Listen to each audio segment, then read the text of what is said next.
Hi everyone, I'm Caitlin. I just go by Caitlin. I like to think of it kind of like Cher, or Madonna or something like that. I just go by Caitlin. And I'm here to talk about reading. Specifically, reading with all students. We're going to talk about dyslexia, but I want to start the conversation about literacy from the perspective of foundational literacy skills. And I'm going to do that because we have general education teachers in the audience, and we have special education teachers in the audience. We have parents in the audience. Is there anybody in the audience who I've not named your affiliation with this topic? Some of you may be also folks who have struggled with reading difficulties. And at one point or another in your life, or you may still be struggling with reading difficulties. We're going to talk specifically about the difficulty that is dyslexia in today's talk, but I want to make sure that we keep in mind that that is one area of a large thing that we call literacy. So a little bit more about myself. I'm the Deputy Superintendent at the Georgia Department of Ed, and I was a military brat. So my dad was in the Navy, and I lived all around the world. I lived in Israel, Italy, Spain. I lived in Florida, Pennsylvania, Texas, and Georgia, as well as Virginia. And one of the things that I've noticed is that we all have different standards, and we all have different school systems, and we all have different ways of doing things. But the research on learning literacy is pretty well constructed now, and it doesn't necessarily have to be specifically for Georgia or specifically for Florida. And so when I talk about literacy, I talk about it in this way. Literacy is understanding, evaluating, using, and engaging with written texts to participate in society, to achieve one's goals, and to develop one's knowledge and potential. Now, I give you this definition of literacy for two reasons. One, because I want to make sure that we're sure of what we're talking about here. We're not just talking about sounding out words. And we're not just talking about a child reading a book like Captain Underpants or something like that. We're talking about creating someone who can participate in society. Literacy is the key to that. It's the key to having a voice in our society, because our society is based a lot on written language. That's why laws are written in that way. That's why contracts are written in that way. So if you're not literate, you're at a disadvantage in our society. So it is freeing for people to be literate. And we've talked about literacy as democracy and the way for equity, but I want to make sure that I really hit this home, that you've got to think about literacy as the key to freedom for our students. And I'm glad we started with a video of a child, because this isn't about the adults in the room. This is about a child having access to freedom in our society. The other reason I start with this slide is because this is from the Organization for Economic Cooperation and Development. Now, if you haven't heard of OECD before, you may have heard of the PISA test. The PISA test is that international test that goes out every other year or thereabouts. It actually goes out every year for different reasons.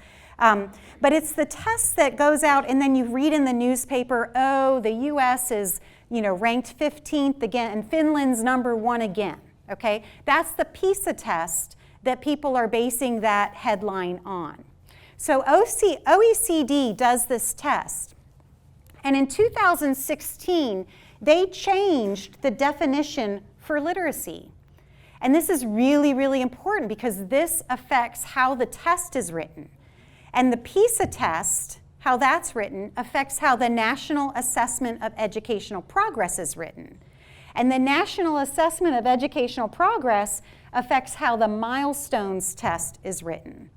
So for you, those of you who are working in schools, you're like, oh, yeah, we probably need to pay attention to that. But all of those tests are based on how society is changing in its demands for literacy. And so this is an indication of societal demands on our literate population. Now the words that are in bold are the words that changed. So instead of reading, in 2016, they changed that first word to literacy. What's the difference between reading and literacy? Writing. When you start talking about literacy, you start talking about the ability to write. They also added the word engaging. It was not there before. What does it mean when you ask a child to engage with text? You're actually asking them to bring their whole self to the text. You're asking them for their background knowledge, for their contextual understanding of that text. You're actually asking them not just to interpret what that author's intent was, but kids are supposed to read that text much like we would read a poem in order to make meaning that is unique to the reader. That is an engaging text or an engaged reader. Another thing that they added, and this is to me the most important, was in bold, they said to participate in society. They never said this before. Before it said reading is understanding, evaluating, and using written text to achieve one's goal, blah, blah, blah. So it was very individualistic. And now they're saying in order to participate in society. Now, what does it mean to be literate and participate in a society? That means that you have a voice. You are empowered in that society. You're not just receiving information and knowledge. You are now in the production mode. You are actually producing information and knowledge. And when you think about our internet age right now, it used to be 100 years ago that if you wrote in a diary, nobody would necessarily read it unless they found it by accident, and then they weren't supposed to read it. But now, if you write in a blog, anyone in the world can access that. We have folks who are on social media thinking that they're writing for just their friends, but that digital footprint is available everywhere. So when we talk about producing text in a society, we can talk about it in terms of people having a voice. It's also about people knowing that their voice exists and then being intentional about that voice. Whether we're talking about it in terms of writing an op-ed for a newspaper or writing in Twitter. So with this in mind, I want to also bring to mind, and I promise I'll get to dyslexia in a minute, but I also want to bring to mind what we know about literacy. So this, the RAND Corporation is a think tank. It's based mostly in Washington, D.C. It's a very well-respected think tank. In 2002, between 2000 and 2002, they came out with a description of reading comprehension because ultimately the purpose for reading is to comprehend text, right? So we want kids to be able to comprehend text, engage with text, participate with text, ultimately write text so that they can participate in society. And what does that involve? It involves an interaction between the text, the reader, and the activity at hand. And the RAND Reading Study Group explains all of these things in detail, but each of these things are really important to the reading process, to the literacy process. And they put it in this sociocultural context. The reason why they put it in this sociocultural context is because it matters where you're reading. So it matters if you're reading in 2019 in Augusta, Georgia versus 1950 in South Africa. The sociocultural context will affect the reader and what they bring to it. It'll affect the nature and purpose of the activity, the objective of that reading event, and it'll affect what kinds of texts are available and what the words in that text mean. Because language is sociocultural. Language is located in history and in place. One of the studies that I did over time with some of my colleagues is we added this child relationship symbol to talk about the developmental process prior to a child being a conventional reader. And a big part of this that we'll be talking about is this where symbols become text and a child becomes a reader. This is really where we're talking about with dyslexia. But remember that we're in this larger framework. So we're not going to talk about all of the processes of literacy. We're just talking about this one little interaction between readers and texts. So now I'll get to dyslexia, why you're here. So in May of this year, Governor Kemp signed Senate Bill 48, which provides for the identification and support for students who have dyslexia, okay? Now, the way the law reads, it's specific to kindergarten through 3rd grade. But remember, dyslexia itself is a lifelong condition. So some things we need to remember about dyslexia. It can be diagnosed prior to conventional reading. In fact, some of the latest science suggests that we can begin to diagnose dyslexia as early as 6 months. Yeah. So this is very new science, but it does have to do with the neurobiology of a child's development. And so our scientists are starting to realize how the brain is developing and starting to understand how we might be able to more early diagnose a child who could become dyslexic as we learn more about the child as they grow up. Dyslexia does not go away. We do learn some coping mechanisms. We learn how to address the task of reading and writing, but it doesn't go away. Dyslexia is a continuum. You could be severely dyslexic, or you could be moderately dyslexic, or you could be just have a hint of it. It affects phonological processing.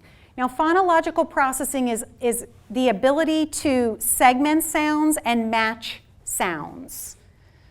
So when we start talking about phonological processing and letters, when a child starts to begins to identify the sound with the letter, that's that sound-symbol relationship that begins to turn into decoding. So it's really important to recognize that this is a sound-symbol relationship issue. And like I said earlier, there are other issues that can arise that will affect a child's ability to read, but dyslexia is specifically related to phonological processing.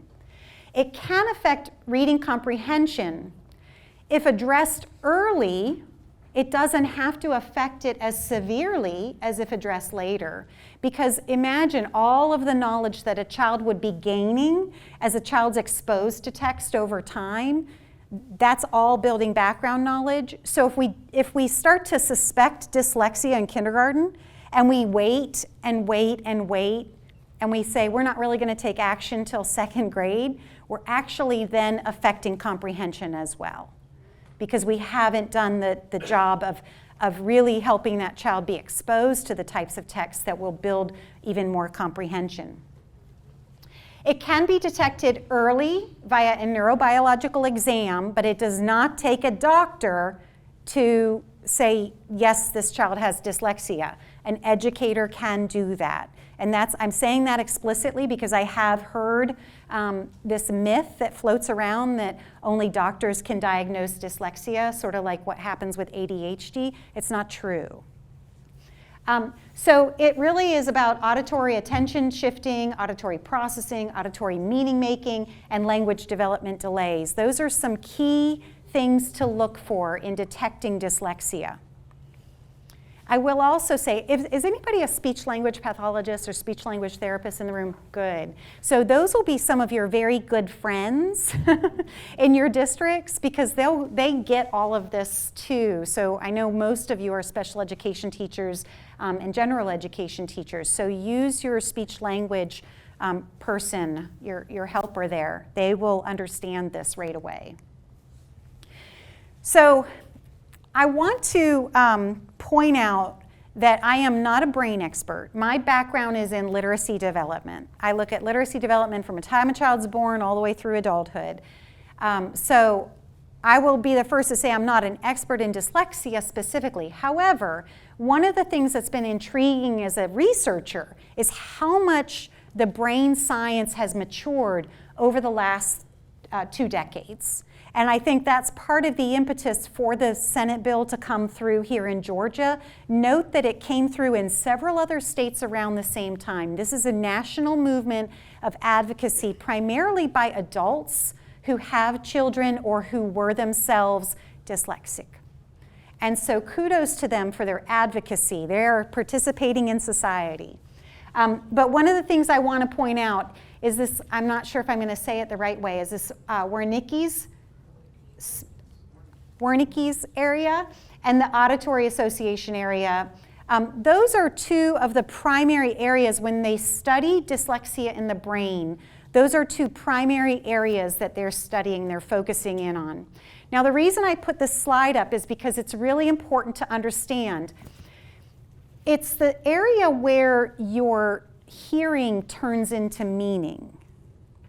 So you know how you can look at something and you don't really recognize what it was and you go, oh wait, now I know that's an elephant.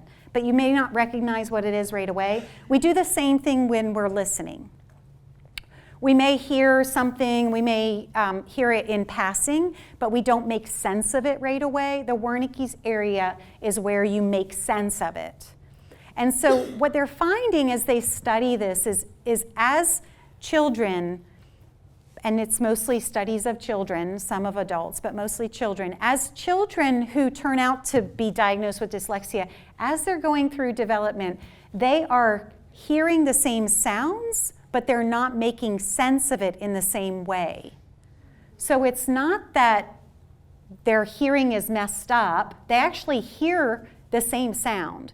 It's that they're not making sense of it in the same way, just like you might look at an elephant and not realize it was an elephant right away, because it's just, an abstraction somehow. So that's a really important thing to note because it helps us understand where that phonological processing issue may be happening. Even if a child can reproduce the sound, it's not making sense in the same way.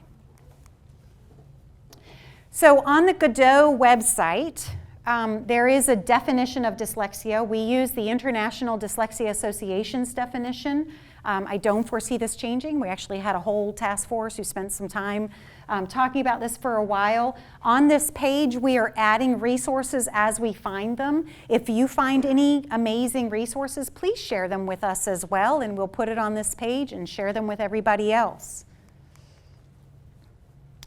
We also have several laws that were already in place prior to Senate Bill 48, and all of these relate to dyslexia, because dyslexia, if a child's being diagnosed with dyslexia and it is severe enough to merit special education.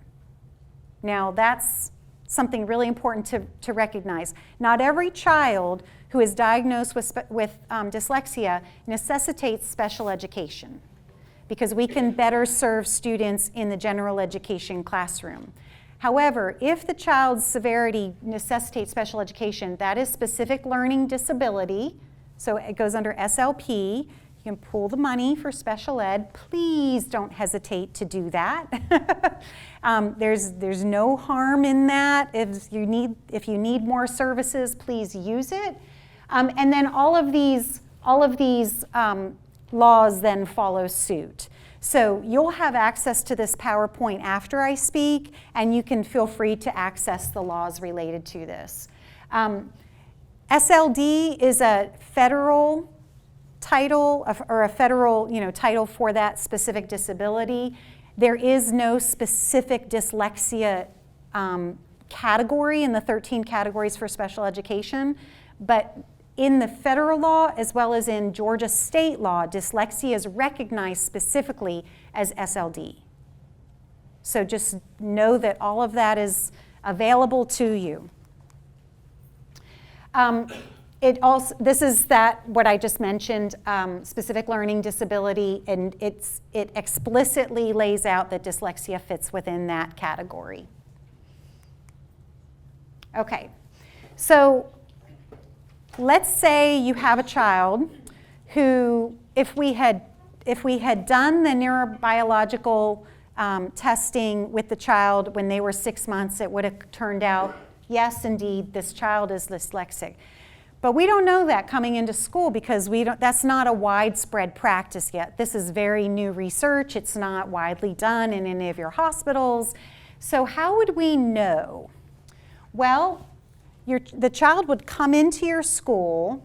The child may have had other speech language issues because it often co-presents with a speech language delay. And that's because of that auditory processing issue. It becomes quickly a language issue.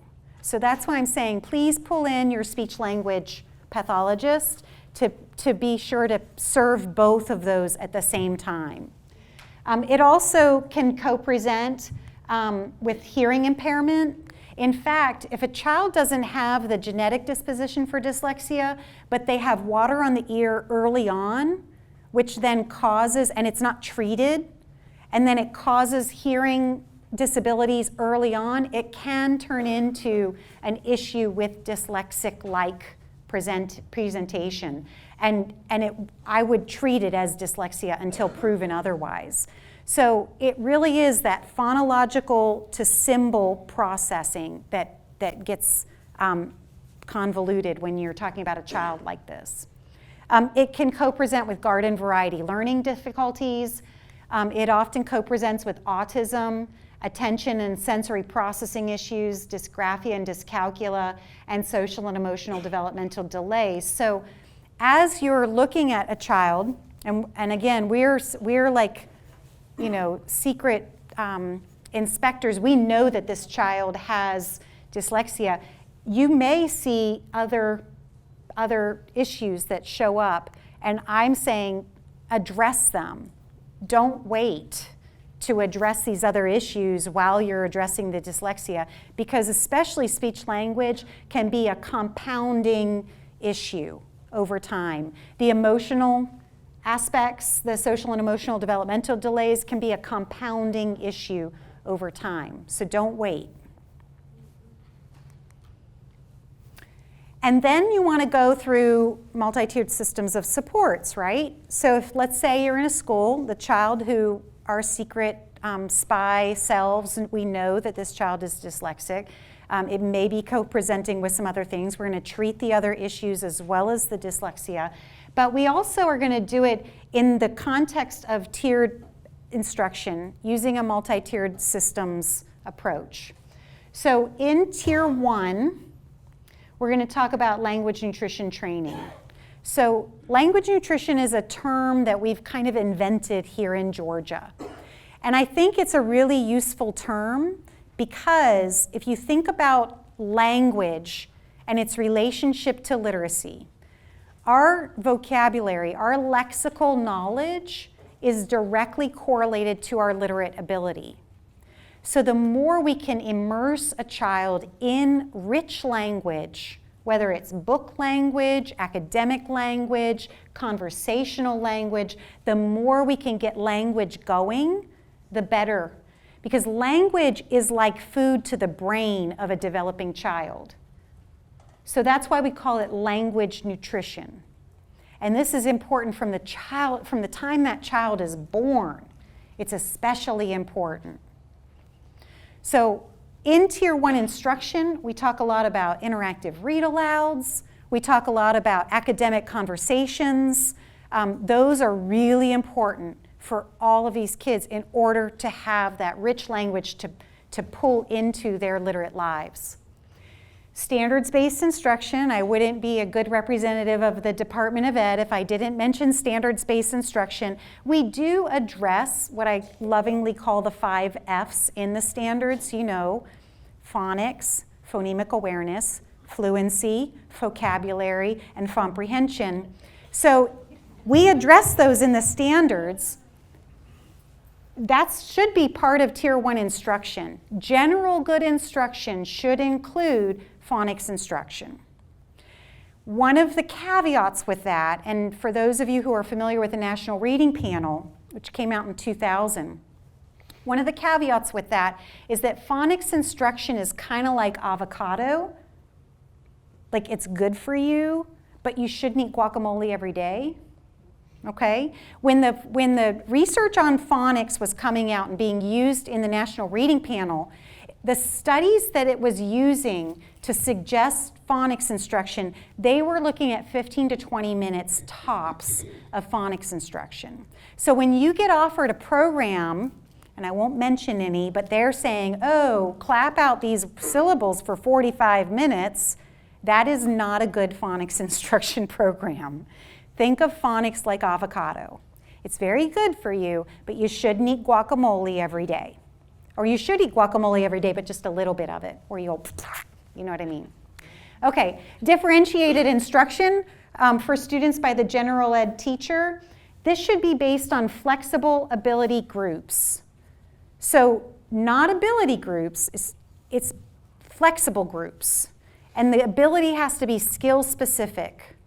So let's say you do your diagnostic and you say, boy, this kid over here, they really need to work on some Tier 2 vocabulary instruction. This kid over here, maybe you're working on some retelling strategies for comprehension.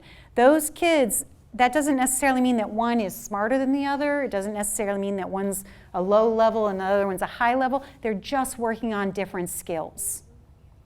And that's what the small group differentiated instruction should look like. Should be skill specific with flexible groups, with using that diagnostic to identify. That's all Tier 1 instruction. That should be happening in your general ed classrooms. And if it's not, then please talk to your curriculum director about how to get this working in your general ed classrooms. In Tier 2, we can start saying, okay, now there's a need for some intervention. This can be also done in general education. It can be done in special education, but you're going to be looking at your student support team to help provide some guidance there. The early intervention program is a good program. It does not have a lot of boundaries to it. It is an excellent way to access extra funds. We've seen teachers co-teach with it. We've seen some really amazing grouping strategies with it. It is simply there to help with early intervention. There's no cap to it. So if you do your MTSS and you say we have 80% of our kids who are dyslexic, it's probably not the case. The incidence rate is about 10 to 20%. So 80% of kids in a school being dyslexic is very unlikely. There's probably something else going on, but you can start doing early intervention programs and get that extra money in to start designing some formal, specific instruction. And I would say using systematic, explicit, multisensory instruction in that scenario is not a bad idea. Your intensive support is usually mostly for students who have special education plans. So this is where you might have the pull out and the resource, but the more we can keep kids in the general education classroom and improve that instruction, the better. In Tier 1, I'm not going to go into too many details with this, but I want you to notice that in our standards for instruction, for general instruction, we address these things. And so the programs that you put in place in your classrooms should also address these things. For a child who's suffering with dyslexia, these parts right here and this part right here may be somewhat difficult. Meanings as they relate to context, if they haven't had a lot of exposure to printed text because they've been struggling with printed text, who wants to do something that you're struggling with? That may be lagging. And then pragmatics, like what's appropriate when you're reading text, what would be an appropriate meaning, that may be lagging. So as we go through these standards, note that with dyslexia, we often talk specifically about letter-sound relationships. But if you were to say this child is dyslexia and we're just going to focus on letter-sound relationships and pull them out of Tier 1 instruction, they're going to be missing all of these other pieces that are really important to that larger literacy framework. So that's why I'm suggesting, even after you identify that our mystery child, and we know from birth that they are, we don't want to pull them out of Tier 1 instruction very quickly. We want to make sure that they're getting that full, robust instruction. So how many of you have seen the reading rope before? Raise your hand. Okay, not as many as I thought. So the reason why I show this slide, and I'll show you the next one, that one might be a little more helpful. And the reason I'm really hitting home that you really want to focus on Tier 1 instruction, because reading and literacy is a significantly complex event. It is not simply letter-sound relationship. And again, dyslexia is a letter-sound relationship issue. But literacy, if that issue is an issue, it will affect all of literacy. But if you get that right, if you get letter-sound relationship right, even to the point where kids can sound out words, have you ever seen kids who are word callers, but they don't know what it means? We sometimes call them phonicators. It's not an appropriate word. Don't say that outside this room. But you've seen that. We know what that looks like. They can call out just about any word, but they don't know what it means. It's because they're missing all of these other parts of the reading rope. When we talk about reading and teaching a child to read, we're really talking about language comprehension and word recognition. A lot of what we talk about when we talk about dyslexia is this word recognition, this word level literacy skill. But we also need background knowledge, vocabulary, language structure like syntax and semantics. We need literacy knowledge like print concepts, front and back of books, things like that we got from emergent literacy research. So we need all of these things up here. Understanding genres, what's the difference between informational text and fiction or narrative? Those pieces, the grammar of text is really important. And I don't mean grammar like verbs and nouns. I mean the grammar like the patterns of text is really important. And again, you learn a lot of these things in that Tier 1 instruction. And the thing that is going to show up with dyslexia is this word recognition part. Phonological awareness, being able to segment syllables, being able to segment sounds or phonemes. Decoding, knowing the alphabetic principle. We have 26 letters, they represent 44 phonemes. Knowing the relationship between those letters and the sounds that they make, knowing the difference between a digraph and a blend. Those are the kinds of things that we want to make sure is being taught in Tier 1 instruction. It's ultimately very important to any reader, but especially a beginning reader. Now, here's a little interesting fun fact, and I'll debunk this in the next slide, but I mentioned how important, decoding is because sometimes we think, oh, well, phonics, we need to teach it in 1st and 2nd grade, and then we need to teach it in 4th and 5th and 6th. We don't need to teach it all the way through every single grade, okay? Once a child starts to understand that letter-sound relationship and understand, you want to move to orthography, so you want to move to parts of words and chunks of words and what they mean. So I'm saying don't worry about that letter-sound relationship once the child's gotten it. Don't focus on that anymore. Move on to orthography.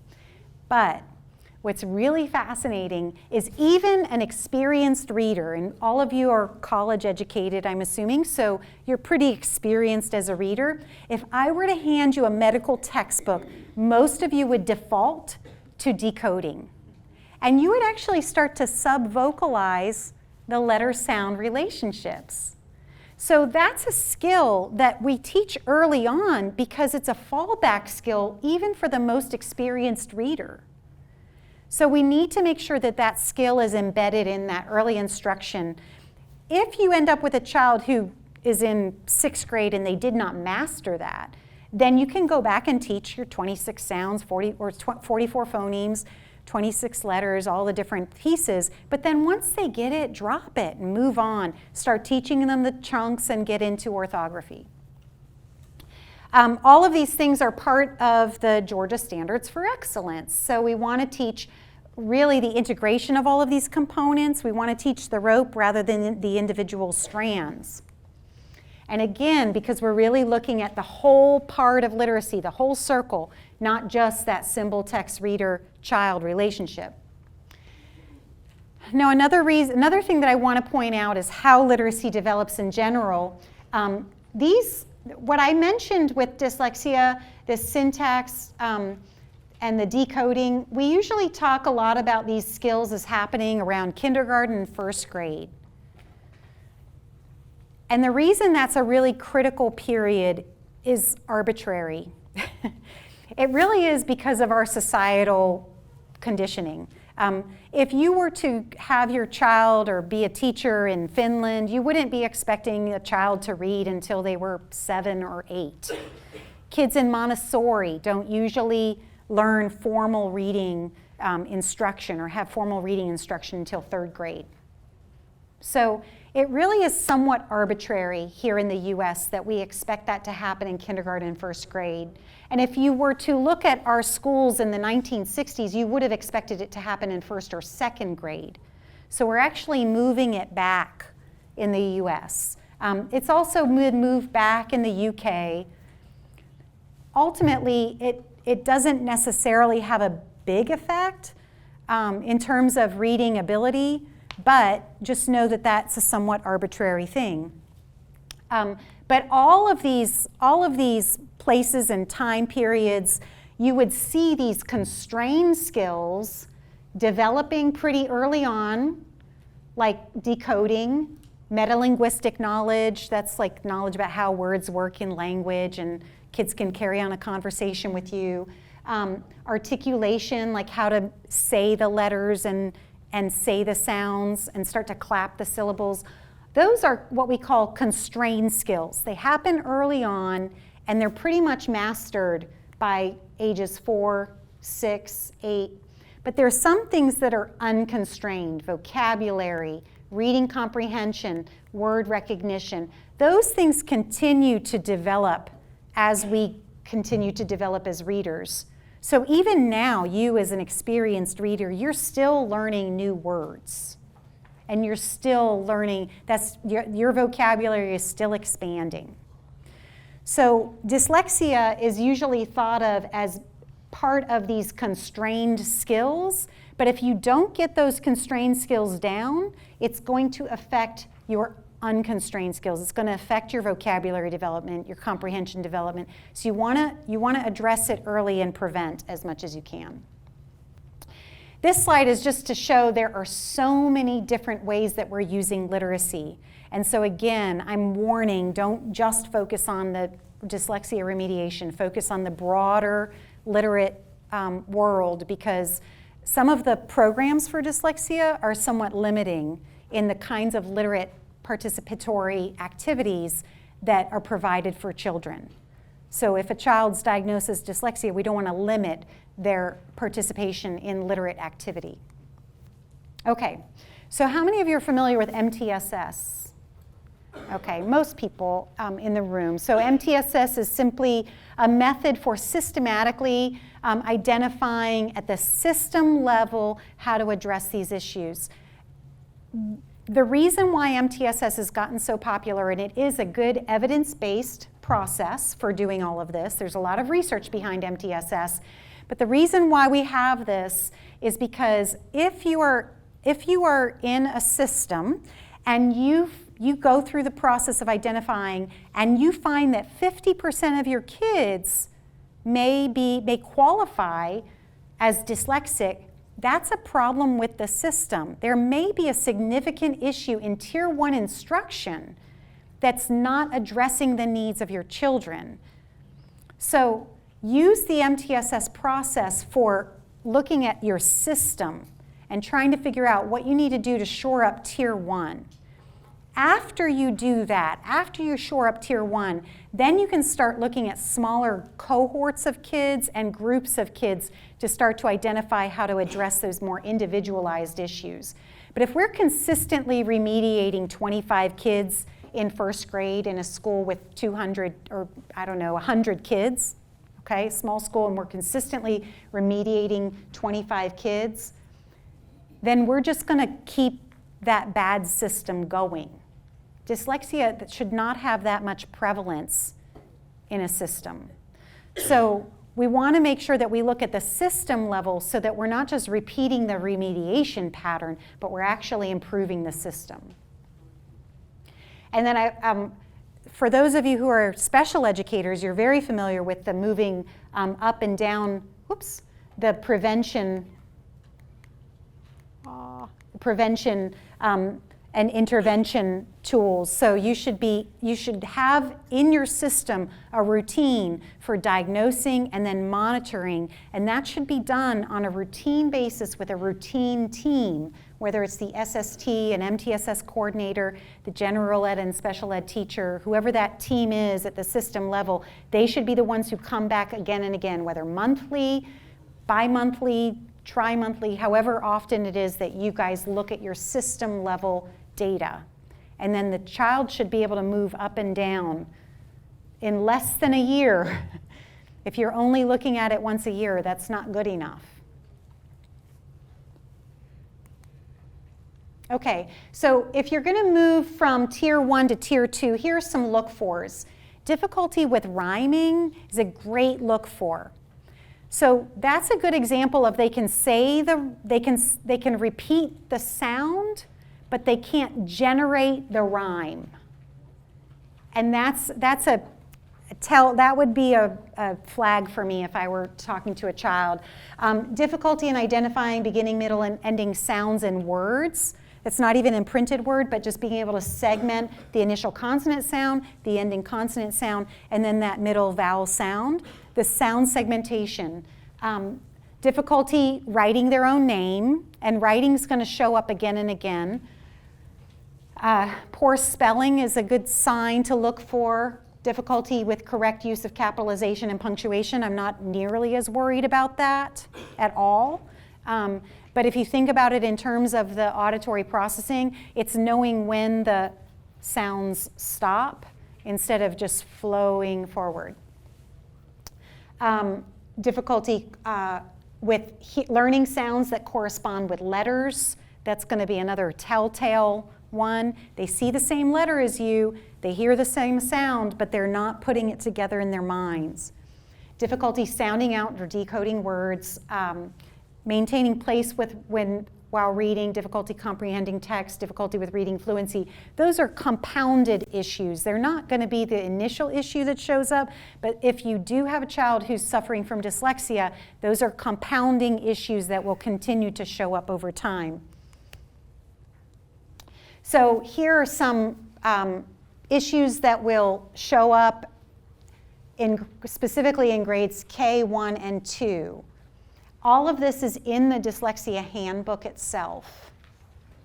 I'm going to call out just a couple of them. Doesn't understand that words can come apart. That's a really important one. Again, it's the sound symbol segmentation that's going to show up for a child who's suffering from dyslexia. Constant with all of research is a family history. We do know that this is a genetic predisposition. Doesn't associate letters with sounds. Lots of times they'll flip B and P. That's a pretty typical problem, but one you can remediate. But if it continues over time, it's not because visually they're flipping it. Dyslexia is not reading backwards or anything like that. I hope we all understand at least that. But it's going to be typical for a child with dyslexia to confuse similar looking letters. And it's going to be more difficult for them to sort that out than a typically reading development. Okay. So catching dyslexia. What's really interesting here is we are assuming that 5 to 10%, if you believe in the National Institutes of Health estimate, or up to 20% if you believe the International Dyslexia Association estimate of people are dyslexic in our population. So if that is true, then we would expect we serve about 18,000 students in preschool special ed. We have about 130,000 births in Georgia. We serve about 186,099 in early intervention programs and about 98,114 are identified as specific learning disability. So if all of these numbers are true, we should expect about an annual population in Georgia of about 13,000. And that's 10%. I'm just kind of going with the middle. It could be 26,000 people in Georgia going through our K-12 system are dyslexic. And so we have to catch this in our system. When I wrote catching dyslexia there, I didn't mean like a virus. I meant like, it's up to us. This is here. Dyslexia is real. And so how do we make sure that we're catching this population? So from the time a child is born in Georgia, we do have some universal screening that goes on. We have universal hearing screening, which can be very helpful for a child who's already exhibiting auditory issues. So if they're severely dyslexic, it would likely show up in an auditory screening. We want to trigger identification early. The earlier we can do it, the better. And then we want to assess and diagnose early. And again, we can do this as early as 6 months now. It's just not widely conducted because we don't have the researchers out in the field at this point. Prior to K-12, again, we can do universal services and prevention. We can trigger identification. We can start to consider for eligibility for special education services. I will say this, and those of you who are in special ed, maybe you know this. If there are any district leaders or if you know any district leaders, one of the things that we do not do well in Georgia is we do not serve our preschool special education students very well.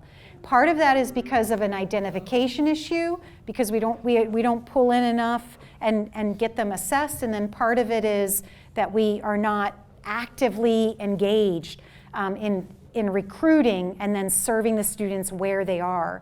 So that's something that the district's in charge of, but the students are sometimes out at centers, whether in churches or daycares or the mom and pop friends and family network, and the school district can provide services out and about in those areas. So the earlier we can provide those preventative services to kids prior to schooling, the less likely it is that they're going to need Tier 2 or Tier 3 instruction when they get to schooling. We can probably better serve them in Tier 1. So I say that all to say, we need to get on it. And then in K-12, of course, we can do all of the same things. We do have some gaps, or who would trigger identification.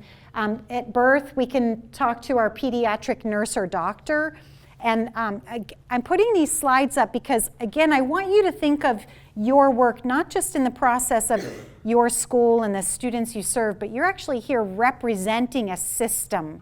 And so in your community, you have pediatric nurses and doctors and maternal nurses and doctors who could help you and help trigger some of those early preventative services. Prior to K-12, we can have a pediatrician referral, the Department of Community Health referral. All of these things can trigger speech-language services. Getting those early speech-language services will help a child start to segment sound better, and it's that sound segmentation that's going to lead to letter sound identification, which will then help with their reading ability. The early education referral program and the special education referral programs are all available to students right now in Georgia. We're just not using it at the rate that we could be. And then these other things I think you're even more familiar with, but it's all of us working together from the time a child's born in order to best serve that child.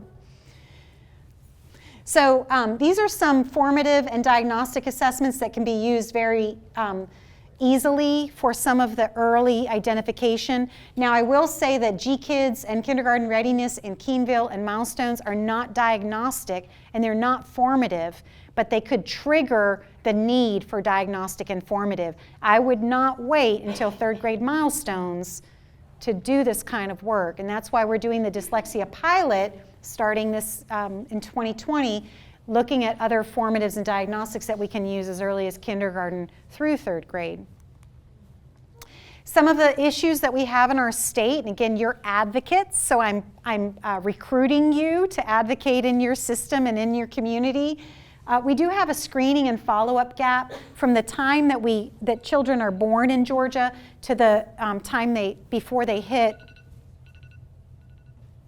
the time that they hit our schools. So the more we can shore up that gap, talk to your special education directors about how we're serving preschool special ed. These are some of the statewide intervention programs that would be available to students, again, prior to entry to K-12 as well as after entry to K-12. We do have Georgia First and Georgia Pines, which are available to kids from the time that they're born all the way through age 5. And this is a great time to do some preventative sound symbol, auditory processing kinds of interventions. We do need more teachers. We have a workforce gap and a training awareness and workforce gap prior to K-12 and in K-12, and then we have a retention gap in Georgia from the time babies can't wait. They may even qualify, but then they don't get into the system. So again, the more you can work with your school system to advocate, the better. Many of you are in school systems in and around Richmond County. If you're in a rural district, you might be the main entity. Like the school system is it. The school system is the most powerful entity. So the more you advocate, the better. And we teachers and mothers and fathers in here, we're some of the best advocates there can be. Okay, so I've mentioned that you need to use a screener. I will be the first to say we don't have great screeners on the market, especially not for middle and high school. But there are plenty of screeners available to you in the early grades. Rapid word naming, automatic rapid naming, or nonsense word naming is important for all of this, but only for these reasons. And the reason I'm making a point of this is to say some of you may have perfectly good diagnostics and you don't need to replace them with something with automatic word naming or rapid naming unless you want to. So the reason we have nonsense word naming is because when a child has dyslexia and we want to diagnose it, we need to be able to say that it's a decoding issue and not a sight word or word recognition issue. And if you have words that are real words in your assessment, then how do you know that the kid's not familiar with that word? And so they may just be recalling what the word is, and then you don't know if it's a decoding issue or not, okay? So when you're developing an assessment, in order to not conflate the decoding with word recognition, you create a word like BAP, which I guess it's onomatopoeia. I'm trying to think of one right now. What? Gedge. LUT. Okay, LUT, L-U-T. That's going to be a good example of it's not a word, but a kid can sound it out, okay? But if I were to give a child a word and they're dyslexic, but I gave them a word that is like champ, that's not a good example because it has a blend. So let me think of a good one. Lisp. If I were to give a child a word like lisp, it's a great tier 2 word. That could be a word that would not be a likely familiar word, and so that may be just fine to give in order to understand whether the child can decode or not. So I'm just saying that because I want to save you some money. If you can get the nonsense word in there, great. Many of you probably use Dibbles, it has it in there, but just know why that's important, and then you can start to understand how you're going through the diagnostic process and what you need to rule out in order to diagnose. The rapidity or the rapidness is really to design for automaticity. When a child is suffering from dyslexia, it's really taking a lot of cognitive effort to pull that letter, name, and sound together, and the letter form, the symbol and the sound together. And so because it's taking so much cognitive ability, they don't have the automaticity that's going to be necessary when they're fluent readers. So that's why we have the rapidity in there. What we don't want to do is focus so much on that we get the kids who start reading like this and they just read really fast, because you've probably seen that too with word callers who can read really fast, but again, they don't understand what they're reading. So just be careful with that. These are all of the essential components for a screener, and again, this is in the handbook itself. In the handbook as well, you'll see the evaluation needs to contain an identification process, intervention planning, and documentation. The reason why we kept all of that in there is because when you're going through this process for identifying for dyslexia, you really have to document that MTSS monitoring process. And you're really going to be looking at each intervention as you're putting it into play. This is in your booklets. It's probably for any of you who read Exceptional Child, it's the same that was in Jennifer Lindstrom's article on dyslexia, because she helped us with this. But basically, you're going through this process in order to look for the qualitative and quantitative factors that will help you go through that identification process. And this should help you know how to handle it, whether you're handling it in the general education classroom or the special education classroom, or if you need to do a 504. So when you're talking about delivering dyslexia instruction, we really need to focus on explicit, systematic, and multisensory instruction, okay? So explicit means that it's direct instruction. It models what you're expecting, and then you have that gradual release. It's systematic because you're going to systematically introduce the concepts, and if you're wondering about the letters themselves, like sometimes people say, should I introduce capital letters before lowercase letters, all of those kinds of things, that's addressed in the handbook too. Really, there's no research that I know of that suggests capital letters and introducing capital letters or lowercase letters first or second matters. What's most important is that children learn both, and that they learn to pair them with the same letter. So a capital B and a lowercase b needs to be recognized as the same letter. So how you go about instructing that specifically, you do need to explicitly instruct it, but the way that you do that, the sequence that you do that in is it can be done in either sequence. The other thing too that I'm often asked is about which letters to introduce together. Should you introduce the letters that people get mixed up at the same time, or should you introduce separate letters at the same time? So in other words, should you introduce B and P at the same time so they learn how to differentiate? And the answer is no. You want to introduce letters that look different. So if you're going to start with like S and M, that would be good. But M and N, I would not introduce those at the same time. Eventually, as you start to introduce those letters, you'll do like 1 and then 2 and then 3 and then 4, and then go on to another sequence, 1 and then 2 and then 3 and then 4. And then you can start to pull them together as you remind the child what they know about the letters. All of these things need to be done in a multi-sensory way. A lot of hands-on activities needs to be part of this. For those of you who are in general instruction, if you don't have the book, Words Their Way, it has multiple editions. It's been around for a long time. I highly recommend that book. It has printable things that you can print out at the end and put out there.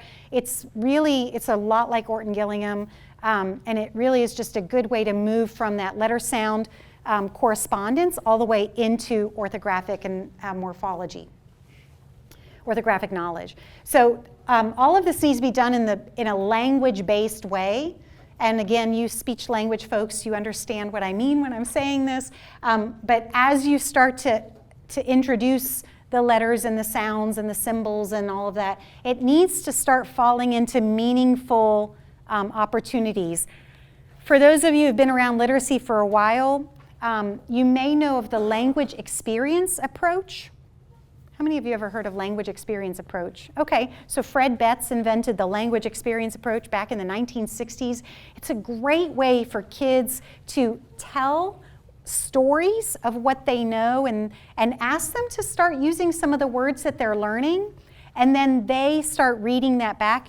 They actually tell the story. You can ask them to learn to use some of the words and sounds that they're learning, and then you write it, and then they read that back to you, and they start to point to the letters and the sounds that you're teaching. Language experience approach has been around forever. It's a great way to pull kids in. It's a great way to connect these isolated skills that they're learning to the broader, meaningful language that kids want. And then again, aligned to individual student need. We're all assuming that it's going to be aligned to individual student need, but we definitely need to keep that in mind.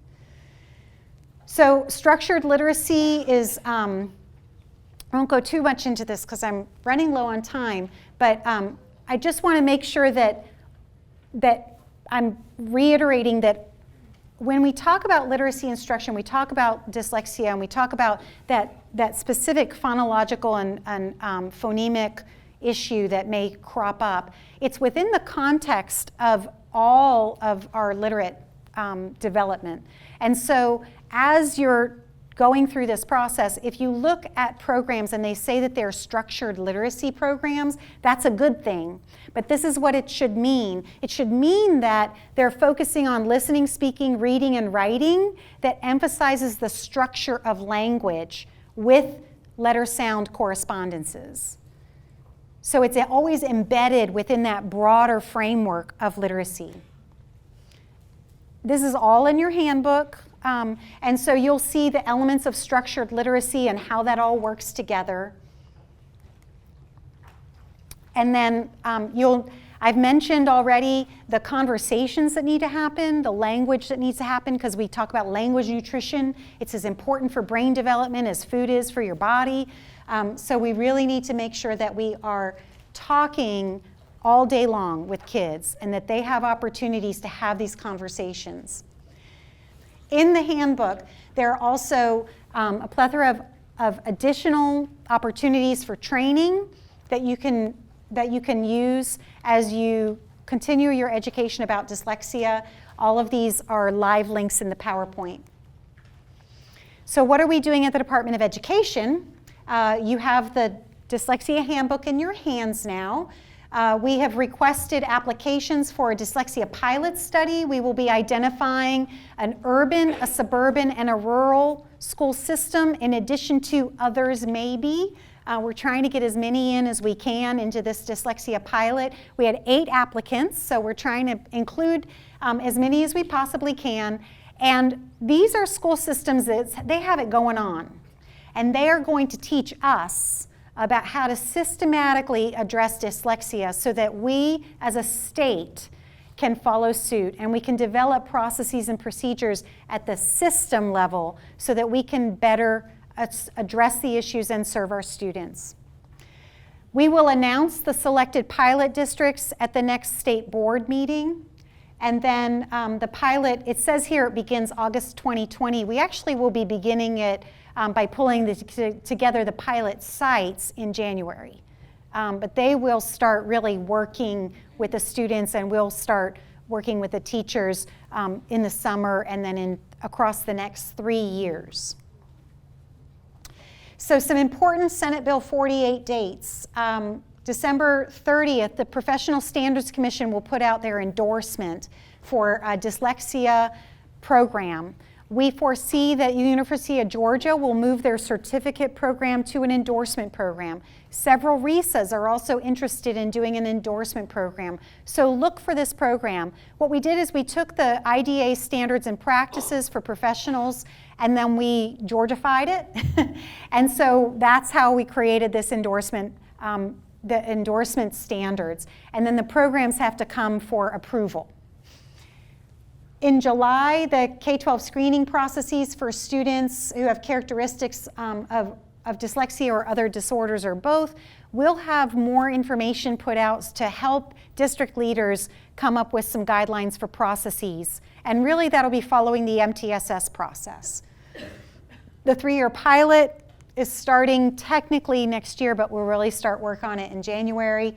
The evaluation from the pilot will come out in 2022 because it's a 3-year pilot. We expect that there will be a lot going on in these districts and they will be improving their practice before we then use them as the models. We have some great districts though. I will say that having read some of these applications, I've been very impressed with some of our districts. And then we expect that there would be screening, according to the Senate bill, for all students in grades K through 3 by 24-25, and that's written in legislation. So if you need more information, these are members of my team who are specializing in this area, and so you can feel free to call them. Their contact information is also in your handbook. And that's it. So I'm happy to take some questions.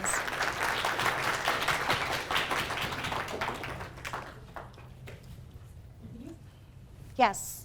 I'm a speech pathologist. I work in Columbia County, and I agree with you about preschool. Getting more, having the district fund more for preschool kids. And I'm a big proponent of preschool.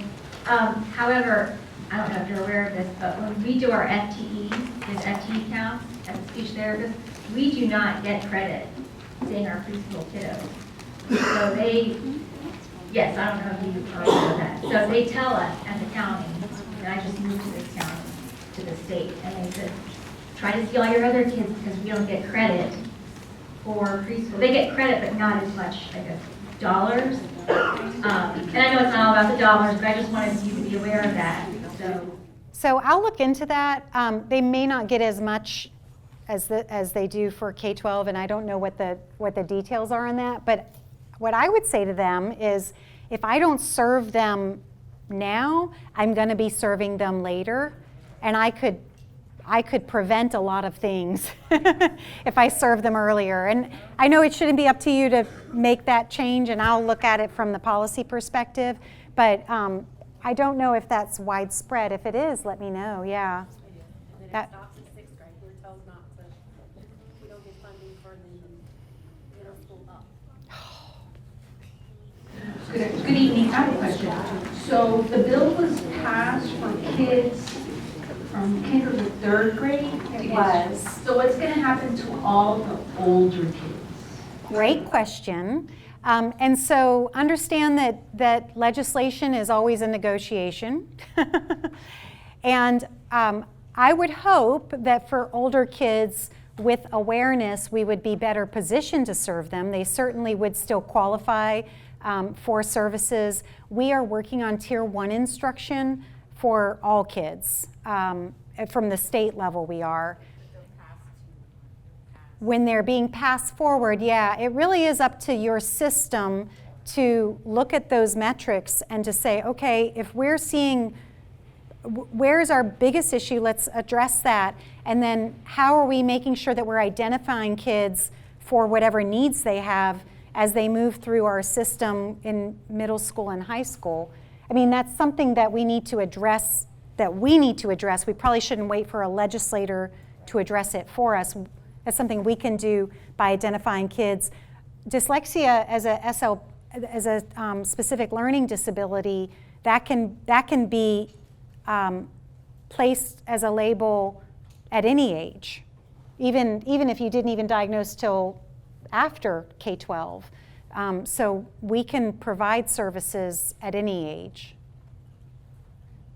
Hi, I heard you say at the beginning that teachers can diagnose, and I see in the paperwork that it says if they have training in reading, writing, language, spelling assessment, and diagnosis. Yes. So I would say there is no specific training that we would say, yes, with that you're in or you're out, because there has not been an endorsement prior to this. There has not been a specific training that the state has taken on prior to this.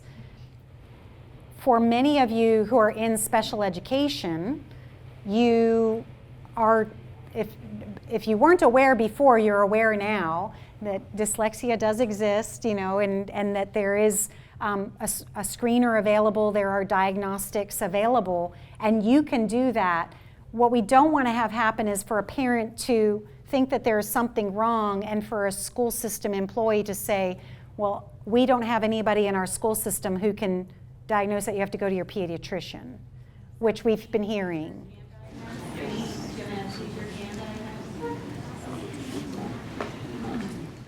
I would give the caveat that in the process of diagnosing, if I were a general ed teacher, which I have been, I would have been able to. However, I would have never done that on my own. So a general ed teacher who suspects it would pull in colleagues and basically go through a SST process. Whether that child ends up requiring special education services or being able to be served in the general ed classroom, I don't know.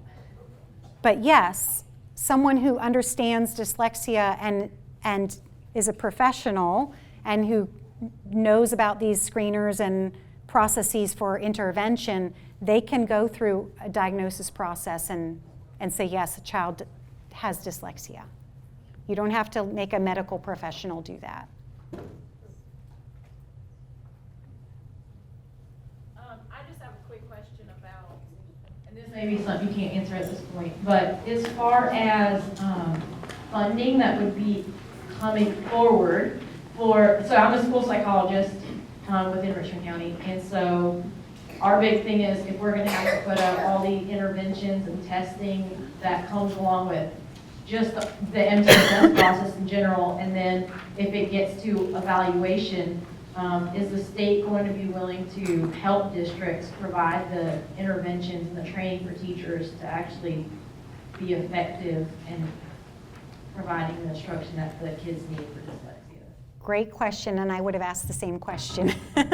Unfortunately, the answer is probably not one that you want to hear. You'd want me to say, of course, we're going to have all the money available for just this, but that's not the case.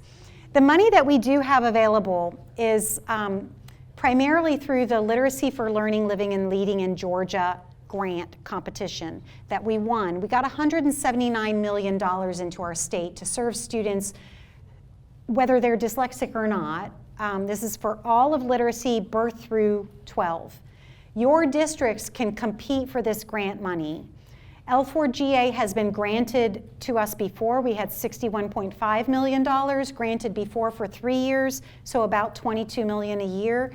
And many of our districts then utilize some of that money to address struggling reading processes in Tier 1, Tier 2, and as well as Tier 3, but mostly Tier 1, Tier 2. So I'd say that's probably where the bulk of the money could come from. So if your district is not planning to apply for that, tell them to apply. Now, the state, you saw 3 names up there, but that is like other duties as assigned. We are taking this on because we feel passionate about it. We feel that it's very important, and we think that it is so important because it affects such a large population that this will take over a lot of their work. But we are not receiving any more money as a state for dyslexia in particular. And we did not receive any extra money for any personnel to go out and, you know, sit at your recess and all this. Instead, this should change the work that you do. MTSS should change how you function. No longer are we going to remediate again and again and again and again the same number of kids. We should actually be improving the system so we have less of a remediation issue. And that's a different way of thinking, I think. So while I would love to say, yes, here's, you know, the legislation came with funds. Like many legislative acts, it did not come with additional funds. We got $100,000 to run the pilot, that's about it, and in 3 different districts. But it should fundamentally change how you do your work.